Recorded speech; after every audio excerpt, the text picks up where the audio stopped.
sur la Senactu 44.com. Assalamualaikum yéen waa Bambey maa ngi leen di nuyu yéen ñëpp kenn ku nekk ci turam ak ci santam ci turu coalition Diomaye président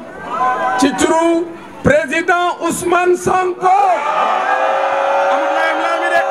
layam jeex na moom maa ngi leen di wax ni tey d'abord damay kontaan ci ndaje mi ngeen ñu boole ndaxte tey mobilisation bii ma gis fii ci Bambey gëj naa koo gis góor ak jigéen mag ak ndaw yéen ñëpp ngeen booloo taxaw nekk ci ginnaaw coalition Diomaye président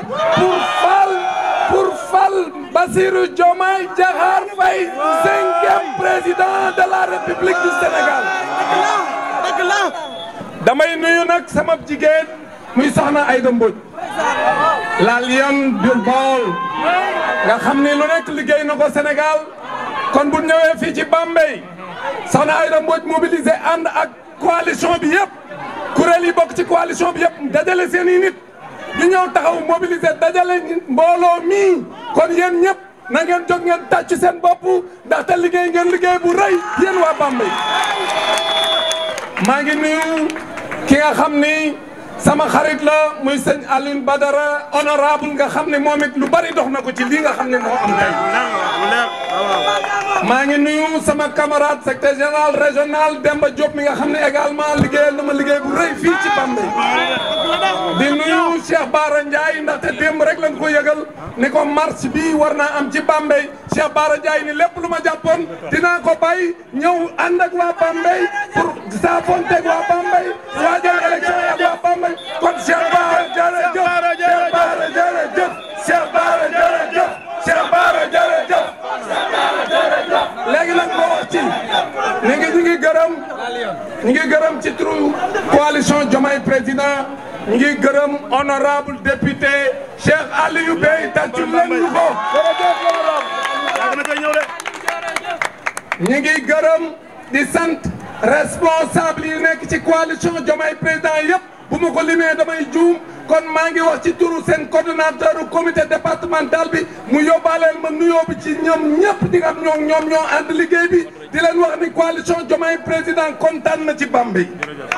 te suñu yeggee Dakar incha allah dinañ rendre compte la conférence des leaders wax leen li ñu gis fii ci Bambey ni leen Bambey xel ma nafaatal li ñu gis ci Bambey doy nañu campagne bi xumb na te dagan na kon jàpp naa ni Bambey élire na Bassirou Diomaye Faye fii ñoo ko moom fii ñoo ko moom fii ñoo ko moom fii ñoo ko moom fii ñoo ko moom fii ñoo ko moom fii ñoo ko moom li ma bëgg a dolli ci loolu mooy fii ci Bambey moom daanaka jaratu la campagne ndax Bassirou Diomaye gagné na ko pare léegi nag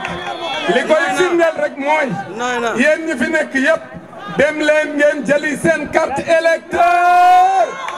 ndaxte wax nañ ñu bi ñu yegsee ni Bambey fii Bassirou Diomaye Faye moo fii gagné waaye pour mu gagné fii il faut ñëpp dem jëli seen carte électeur ndaxte waa Bambey Bassirou Diomaye Faye lañ àndal ci turu Ousmane Sonko mi nga xam ne moom moo ko tànn léegi loolu moo tax li ñu bëgg mooy na ngeen dajaloo yéen ñëpp ngeen àndandoo ngeen dem jëli seeni carte d'électeur bis bu ñu jàppee date bi te date bi mënta romb le 3 mars bu ko defee ñu organiser le premier tour te jàpp nañ ni deuxième tour du am ndaxte dès le premier tour Bassirou Diomaye Faye day jël ndam li nekk 5e président de la République du Sénégal kon nag bu ngeen bëggee ndam loolu su ngeen bëggee ndam loolu da ngeen di jëm jëli seeni carte électeur ñu ngi leen wax tamit ni leen dañoo bëgg ñu libéré Mamadou Ndiaye ndaxte téye bi yàgg na libéré Mamadou libéré Mamadou libéré Mamadou libéré Mamadou libéré Mamadou dañoo bëgg ñu libéré également ki ñuy wax monsieur Taha Kane libéré Taha Kane libéré Taha Kane libéré Taha Kane dañoo bëgg tamit ñu libéré fii ci Bambey ki nga xam ñu ngi ko jàpp mu tudd Abdoulaye Ndong libéré Abdoulaye Ndong libéré Abdoulaye Ndong libéré Abdoulaye Ndong dañoo bëgg tamit ñu libéré Daouda Guedji Diouf. Daouda libéré. Daouda libéré. Daouda libéré. Daouda. dañoo bëgg ñu libéré Cheikh Tidiane. libéré Cheikh Tidiane. libéré Cheikh Tidiane. libéré Cheikh Tidiane. dañoo bëgg tamit ñu libéré Modou Sène. libéré Modou Sène. libéré Modou Sène. libéré Modou Sène. kon gis ngeen ni ñu nu jàpp ñu nekk ay doomu Bambey bari na te ñii ñëpp ñu ngi ci biir département bi nekk ay doomu Bambey yoo xam ne defuñu kenn dara li ñu def rek mooy dañoo bëgg ab leader bu tudd Ousmane Sonko nekk koo xam ni dañoo bëgg mu jiite réew mi wala ki mu tànn jiite réew mi lii rek moo tax ñu jàpp leen kon nañ leen bàyyi li ñu bëgg a wax nag sénégalais du dégg mooy jiixi jaaxa ji am fii ci Sénégal Ndongo Fall dañu ne am na keneen ci liste bi kon nag Bambey ñun fi téye bari na am na ku ñu tudd Ndongo Fall koo xam ne tamit téye nañ ko waa Bambey gépp nee nañ nañ ko bàyyi kon libéré Ndongo Fall. libéré Ndongo Fall. libéré Ndongo Fall. libéré Ndongo Fall. léegi nag li ñu bëgg a wax foofu. Amadou Kandji mooy. am na également Amadou Kandji kon yéen daanaka Bambey. Macky Sall da leen a ragal ba xale yi Bambey yëpp daanaka dugal na leen ci kaso bi. kon nag Macky Sall libéré doomu Bambey yi nga téye ci kaso bi. parce que doomu Bambey yi defuñu dara. ku leen xam ñoom waa Bambey xam ne ab Bawol liggéey rek la xam.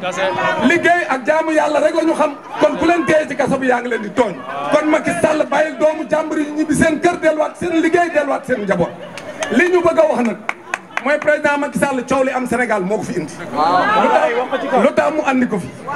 danoo jub ay élection en 2019 fa lay départ ñu am candidat bu tudd Ousmane Sonko. mu dem bokk ci élection yi am plus de 15%. ñoom ñi nekk ci système bi yëpp ni xale bii buñ ko seetaanee ak score bii mu am en 2019 bu 2024 jotee te faagaagaluñu ko dina nekk 5e président bu Sénégal. boobaag léegi bàyyi wàcc ñu Ousmane Sonko bu teyee ñu jiñ ko lee bu subaa ñu jiñ ko lee bu teyee ñu jiñ ko lee bu subaa ñu jiñ ko lee topp doomu jàmbur ji ci ay caaxaan ay tappalakat ay sàcckat ay wurujkat ak ay caaxaankat ñu jàpp doomu jàmbur ji di ko kawtee ba jiñ ko ay tappale yoo xam ni dem nañ ba ca biir xam ni du dëgg te teewul na nga téye doom amul fenn fu mu jaar ba tere Pastef am candidat loolu moo tax Ousmane Sonko ni man sama jëmm ji du moo ma ñor li ma ñor mooy Sénégal li ma ñor mooy projet bi ma tegal Sénégal pour jubbanti Sénégal joyanti Sénégal projet Pastef daan ni yéen waa Sénégal jaay nañ ma doole ba nekkuma candidat mais tànnal naa leen sama doomu ndey muy Bassirou Diomaye Faye Bassirou Diomaye Faye bi mu defee loolu Bassirou Diomaye Faye déposé candidature am Bassirou Diomaye mooy Sonko te Sonko mooy Diomaye ñoom ñëpp ñu daal di tiit Macky Sall ni kon yàq leen élection yi parce que suñu demee Diomaye bu jëlee dooleem ji mu yore boole doole Ousmane Sonko xajuñu ci man comme xajuñu ci man nag yàq leen élection yi ñu xeet ñu xool nuñ koy defaraate bu ko defee nuñ koy defaraate mu andi ay njuuj njaaj kon li Bassirou Diomaye Faye jàll moo tax Macky Sall yàq élection yi li ñu ko bëgg a wax nag moom Macky Sall mooy bëgg bëre bañ